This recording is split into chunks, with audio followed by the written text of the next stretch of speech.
ದಕ್ಷಿಣ ಕನ್ನಡ ಜಿಲ್ಲಾ ಕೇಂದ್ರ ಸಹಕಾರಿ ಬ್ಯಾಂಕ್ ಸಾಯಿಬರಕಟ್ಟೆ ಶಾಖೆಯಲ್ಲಿ ನಬಾರ್ಡ್ ಸಹಭಾಗಿತ್ವದಲ್ಲಿ ಗ್ರಾಹಕರಿಗೆ ಆರ್ಥಿಕ ಅರಿವು ಜಾಗೃತಿ ಕಾರ್ಯಕ್ರಮ ಸೋಮವಾರ ನಡೆಯಿತು.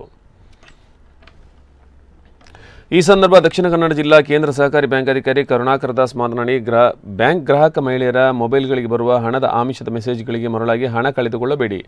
ರಾಷ್ಟ್ರೀಕೃತ ಬ್ಯಾಂಕ್ಗಳಲ್ಲಿ ಹೊರ ರಾಜ್ಯದ ಅಧಿಕಾರಿಗಳಿದ್ದು ಭಾಷೆಯ ತೊಡಕಾಗಿ ಜನರು ಸಂಕಷ್ಟ ಎದುರಿಸುತ್ತಿದ್ದಾರೆ. ನಮ್ಮ ಎಲ್ಲ ಶಾಖೆಗಳಲ್ಲಿ ಇಲ್ಲಿನ ಜನರೇ ಇದ್ದು ನಿಮ್ಮ ಆರ್ಥಿಕ ಸೇವೆಗೆ ಸಿದ್ಧರಿದ್ದೇವೆ ಎಂದರು. ಸಂಪನ್ಮೂಲ ವ್ಯಕ್ತಿಯಾಗಿ ನಿವೃತ್ತ ಬ್ಯಾಂಕ್ ಅಧಿಕಾರಿ ಸೀತಾರಾಮ ಮಡಿವಾಳ, ಬ್ರಹ್ಮಾವರ ಶಾಖಾ ವ್ಯವಸ್ಥಾಪಕ ವರದರಾಜ್ ಶೆಟ್ಟಿ, ಹಿರಿಯರ ವ್ಯವಸಾಯ ಸೇವಾ ಸಹಕಾರಿ ಸಂಘದ ಅಧ್ಯಕ್ಷ ಪ್ರದೀಪ್ ಬಲ್ಲಾಳ್ ಸೇರಿದಂತೆ ಅನೇಕರು ಉಪಸ್ಥಿತರಿದ್ದರು.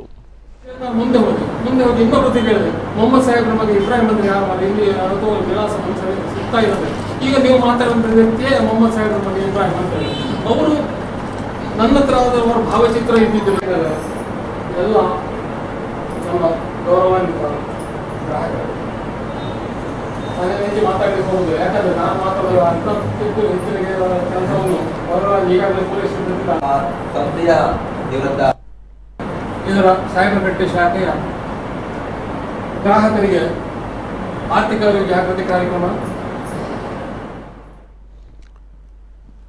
ಬಾರ್ಕೂರು ಹನೇಹಳ್ಳಿ ಗ್ರಾಮ ಪಂಚಾಯತ್ ವ್ಯಾಪ್ತಿಯಲ್ಲಿರುವ ಕಟ್ಟಡ ಮತ್ತು ಇತರ ನಿರ್ಮಾಣ ಕಾರ್ಮಿಕರ ಕಲ್ಯಾಣ ಮಂಡಳಿಯಿಂದ ರಾಜ್ಯ ಸರ್ಕಾರದ ಕಾರ್ಮಿಕ ಇಲಾಖೆಯಲ್ಲಿ ನೋಂದಾವಣೆಯಾದ 300 ಕಾರ್ಮಿಕ ಕುಟುಂಬಗಳಿಗೆ ಆಹಾರ ಧಾನ್ಯಗಳ ಕಿಟ್ ವಿತರಣೆ ಮಂಗಳವಾರ ನಡೆಯಿತು.